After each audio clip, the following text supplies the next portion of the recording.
الحمد لله وحده الله من لا نبي بعده أما بعد. قال الله تبارك وتعالى في القرآن الكريم: وإن كنتم في ريب مما نزلنا على عبدنا فأتوا بسورة من مثله وادعوا شهداءكم من دون الله إن كنتم صادقين. صدق اللہ العظیم. جناب صدر اور حاضرین جلسہ اور میرے عزیز ساتھیوں، میں نے آپ حضرات کے سامنے قرآن پاک کی ایک چھوٹی سی آیت تلاوت کی ہے جس میں حق تعالی شانو نے فرمایا یہ قرآن جو محمد عربی صلی اللہ علیہ وسلم تمہیں پڑھ کر سناتے ہیں، اس کے علوم و معارف تمہارے سامنے بیان کرتے ہیں، اس کی صداقت و سچائی کا اعلان کرتے ہیں، اور تم یہ کہتے ہو اور تمہارا خیال یہ ہے کہ یہ اسی کا کلام ہے، آسمانی وحی نہیں ہے، میری طرف سے نازل نہیں ہوا ہے. تم میرے حبیب کو جھٹلاتے ہو. تم میں سے کہنے والے کہتے ہیں لو نشاء لقلنا مثل هذا، اگر ہم چاہتے تو اس جیسا کلام بھی پیش کر دیتے.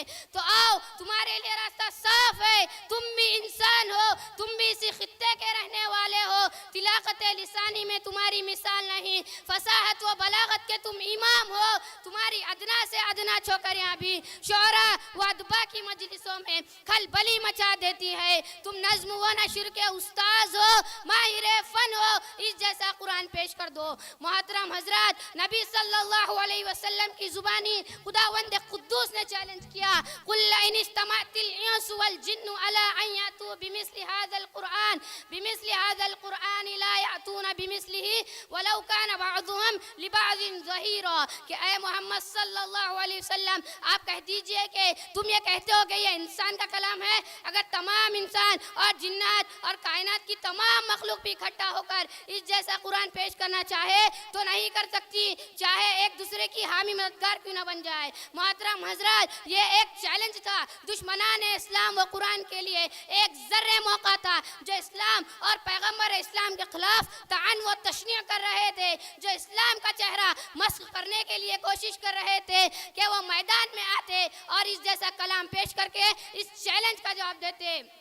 محترم حضرات، اس چیلنج کا جواب دیتے اور تحریک کو بھرنے سے پہلے ہی کچل دیتے. لیکن اس چیلنج پر سب کو صاف سون گیا. ان دشمنان اسلام کے چہروں پر ہوائیاں اڑنے لگی. وہ سب ماہر فن، فصیح و بلیغ اور زباندانی میں اپنا جواب نہ رکھنے والے حیرت میں پڑ گئے. کسی نے اس چیلنج کو قبول نہ کیا، سب کی زبانیں گنگ ہو گئی. پھر اختار شانو اور نیچے اتر کر فرمایا: اگر تم پورا قرآن پیش نہیں کر سکتے تو اس جیسی 10 صورتیں ہی بنا کر پیش کر دو. اگر تنہا نہیں لا سکتے تو اپنی عالمی کانفرنس کر لو، اکیڈمی بنا لو اور تمام حمایتوں کو بلا کر اس کا جواب پیش کر دو. ارشاد فرمایا: ام یقولون افتراہ قل فأتوا بعشر سور مثله مفتریات وادعوا من استطعتم من دون اللہ ان کنتم صادقین. کیا تم یہ کہتے ہو کہ اے محمد صلی اللہ علیہ وسلم نے گھڑ لیا؟ تو کہہ دیجئے کہ اے محمد صلی اللہ علیہ وسلم تم اس جیسی 10 صورتیں ہی بنا کر پیش کر دو اور اللہ کو چھوڑ کر جسے چاہے بلا لو اگر تم اپنے اس قول میں سچے ہو. السلام علیکم ورحمۃ اللہ وبرکاتہ.